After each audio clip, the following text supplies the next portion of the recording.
C'est pour moi un grand honneur de vous accueillir dans ce magnifique cadre du Congo Fleuve Hotel en vue de travaux sur le programme de transformation numérique de la RDC. En toute primeur, qu'il me soit permis de remercier de vive voix et sincèrement son Excellence Monsieur le Président de la République, chef de l'État, Félix-Antoine Tshisekedi Tshilombo, qui, dans sa vision intégrante de développement de notre cher et beau pays, a initié le plan national du numérique qui, à ce jour, est le document de référence dans ce domaine et qui traduit comme il faut sa vision pour la transformation numérique de notre pays.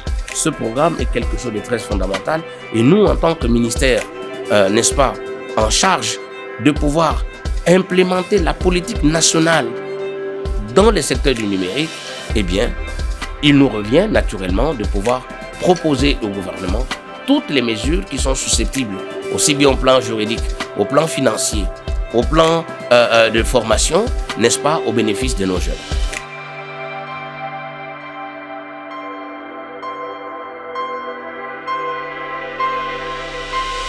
C'est donc un honneur pour moi, en tant que chef du gouvernement, de prendre la parole à l'occasion de l'ouverture de cet atelier sur le programme de transformation numérique de la République démocratique du Congo, dont les conclusions seront soumises à l'examen et la validation du Conseil de ministres pour approbation et implémentation. Je remercie et je félicite particulièrement Monsieur le ministre du Numérique, responsable de cette activité, et salue sa promptitude ainsi que son dynamisme dans ce secteur.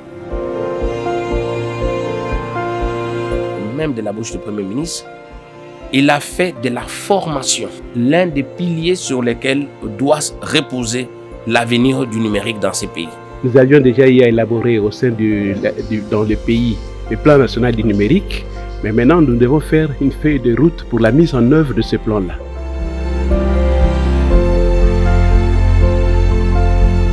Aujourd'hui commencent les travaux sous les auspices du Premier ministre et de son Excellence le ministre du Numérique, les travaux pour faire cette feuille de route. Donc on attend de vous de donner de l'avenir et du futur au numérique à la RDC.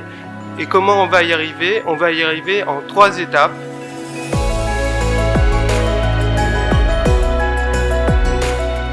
On a installé la commission, on va commencer proprement les travaux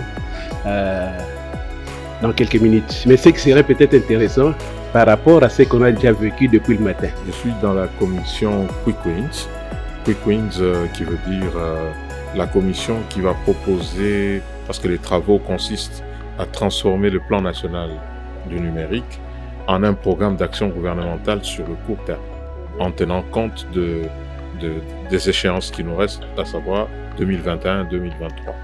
Écoutez, nous avons bien commencé, nous avons posé en fait le cadre du contexte pour qu'on se mette d'accord sur les défis sur lesquels nous devons faire face à travers le système de santé.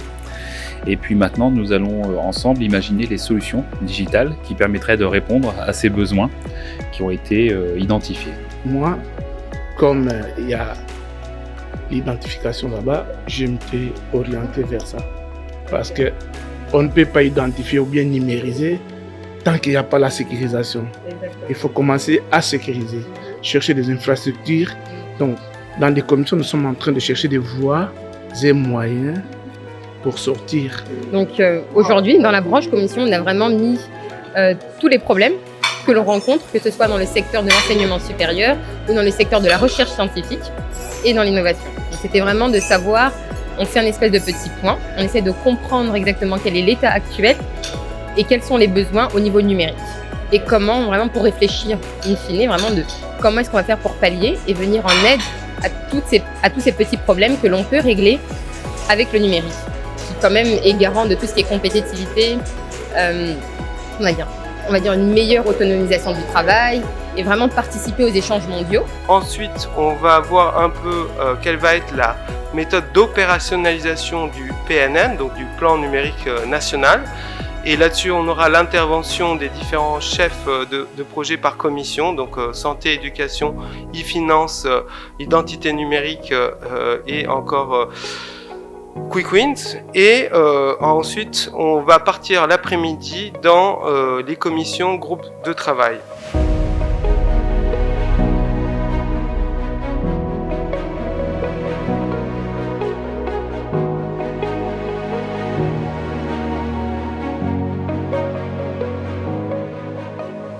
Je pense qu'il faut déjà qu'on puisse prioriser des mesures qui auront le plus d'impact sur la santé de la population.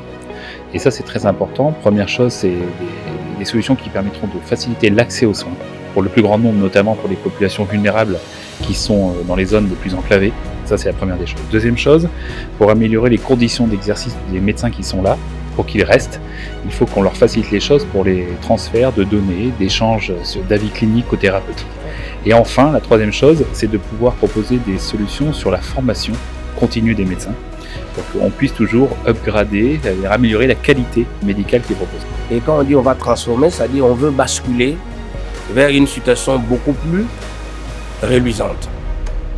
Et effectivement, la question de la formation de jeunes dans le numérique est une question très importante parce que les filières de formation jusque-là, dans le secteur de l'informatique, n'ont pas été valorisées depuis plusieurs années. C'est la joie dès lors que le gouvernement a pris conscience de cette généralisation de la numérisation au niveau de la République. Et donc, c'est une très très bonne chose. Parce que nous, d'ailleurs, au niveau de la SNEL, on est déjà en avance, parce que avec le système de gestion intégré, donc nous avons déjà commencé à moderniser tous les secteurs d'activité de la SNEL. Donc pour nous, franchement, c'est une grande joie. Notre commission s'occupe de donner des actions à impact direct. Mais nous allons prendre seulement les projets qui seront réalisés d'ici 2023. Et surtout que l'objectif, c'est de transformer en fait, ce plan en programme de gouvernement.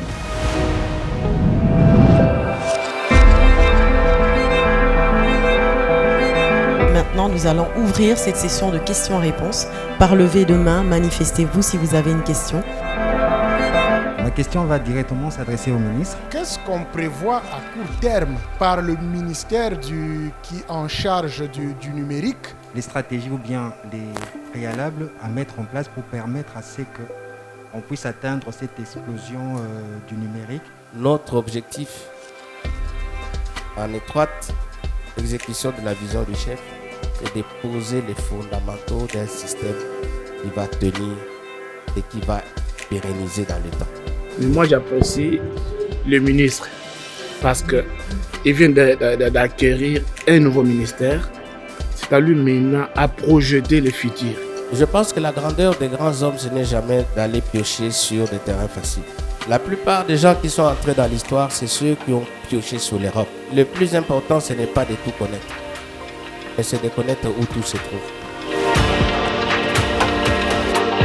La République démocratique du Congo a de l'avenir.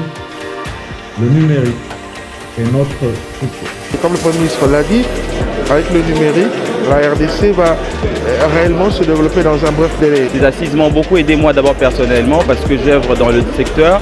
Je sais aujourd'hui que je ne suis pas seul dans la lutte. Effectivement, le gouvernement y pense et ensemble nous vaincrons ce grand défi, cet enjeu d'ailleurs à l'horizon 2023. Nous avons vraiment réfléchi en profondeur jusqu'à ressortir 12 projets qui sont colossaux. Je déclare clos les travaux de l'atelier sur le programme de transformation numérique de la République démocratique du Congo. Je vous remercie.